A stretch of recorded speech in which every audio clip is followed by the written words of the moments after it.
Alors, comment fait le robot d'indexation pour parcourir le web? Eh bien, il part d'une page que j'appellerai page 0. C'est la page de base, si vous voulez, qu'on appelle en anglais seed page. Pour ceux qui s'y connaissent un peu en anglais, ça veut donc dire la page semence.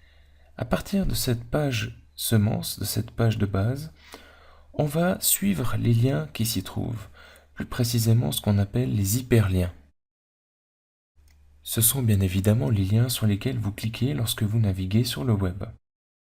Alors cette page semence contient plusieurs hyperliens qui pointent chacun vers une autre page. Ici je mets la page 1, page 2, etc. Maintenant, si tout va bien, chacune de ces pages pointe elle également sur d'autres pages.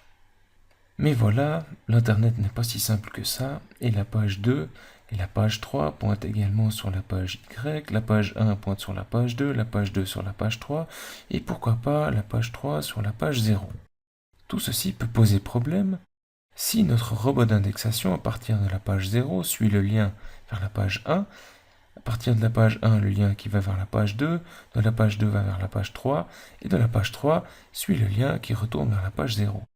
Il risque de se retrouver prisonnier dans une boucle que l'on appelle en termes techniques un cycle.